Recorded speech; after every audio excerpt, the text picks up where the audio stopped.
Hey, what's up, guys? It's the Film Geek here, and if Tom Chattelbash is YouTube's most reliable movie critic, I'm pretty much his antithesis. I'm sorry this is coming crazy late from when it's supposed to. It should be every Friday. Right now, it's Monday morning.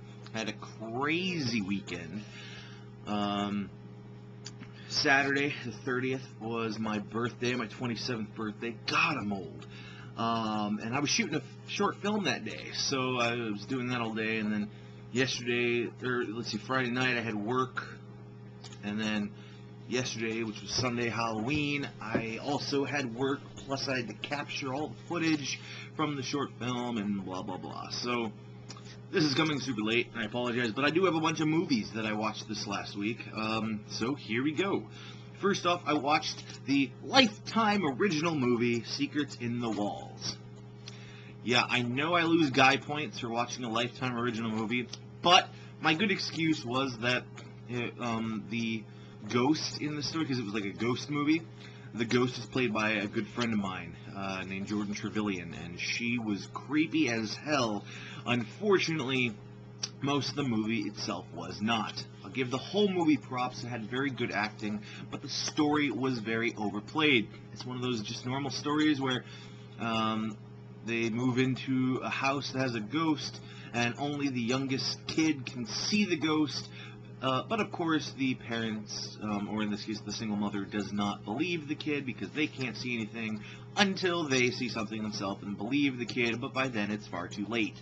This is the same story we've seen in many made-for-TV horror movies, as well as many straight-to-DVD horror movies, as well as many TV specials, like TV show episodes that happen to be Halloween-based.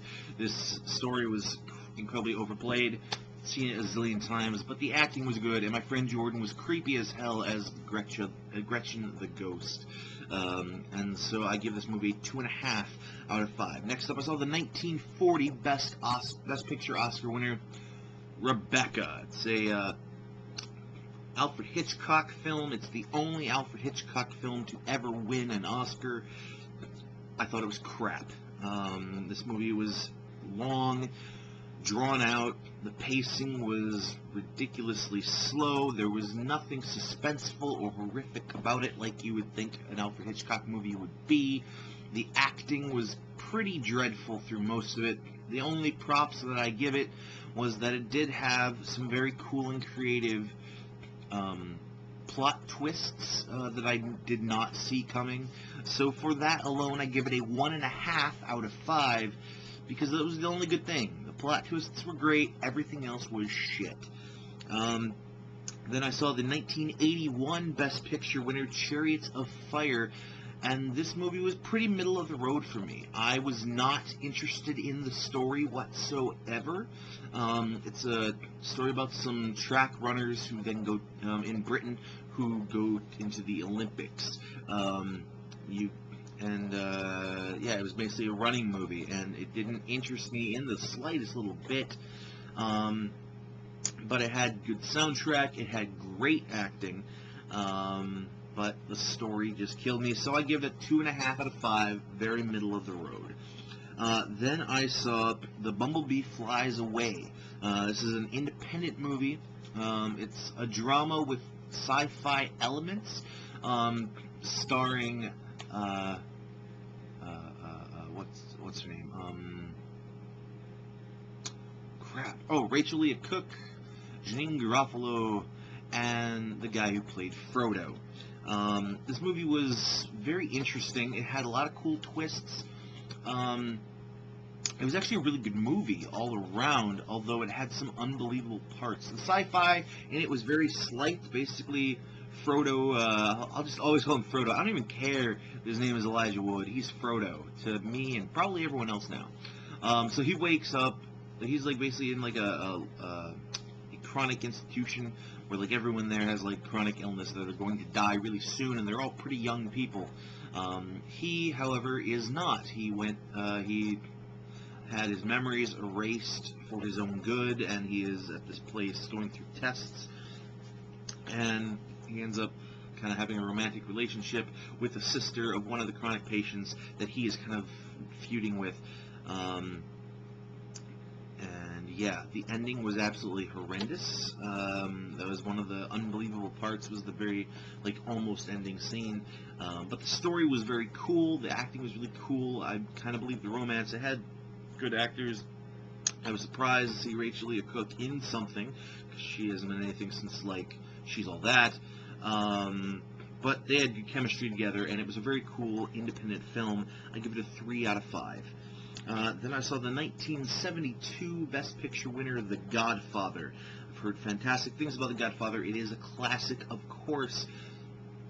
I liked it. It was really, really, really good. It had great acting, great story, great action, great everything.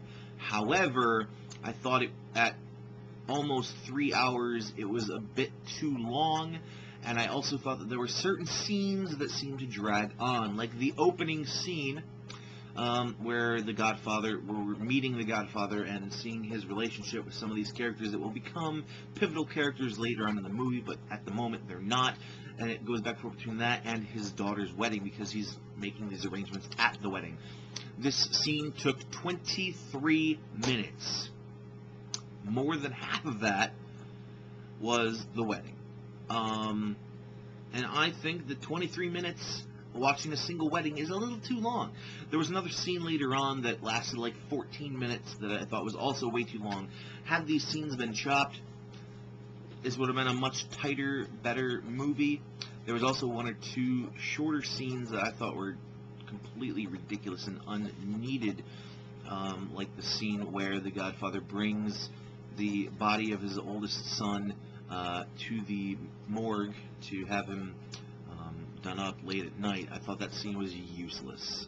I know it was there to show that the Godfather really cared about that son, but it was pointless to me, and I thought it could have done without that 5-minute scene. And then, so I give it a 3.5 out of 5. It was really, really good, but there were a couple things that just kept it from being great for me.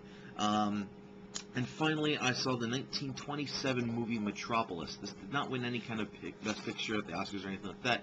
This is very interesting. It's a 1927 movie that is a German silent sci-fi. It's very interesting. But I pretty much hated this movie. It had horrendous acting, terrible story, although, interestingly enough, I think it's a story that if it were redone today as a normal movie, it could be fantastic with the right actors. But as is, I thought it was shit. The only thing I actually liked about it was that I thought the special effects in it were fantastic for the time. For all 1927, CGI didn't really exist yet. Keeping that in mind, there were some very modern special effects in this movie.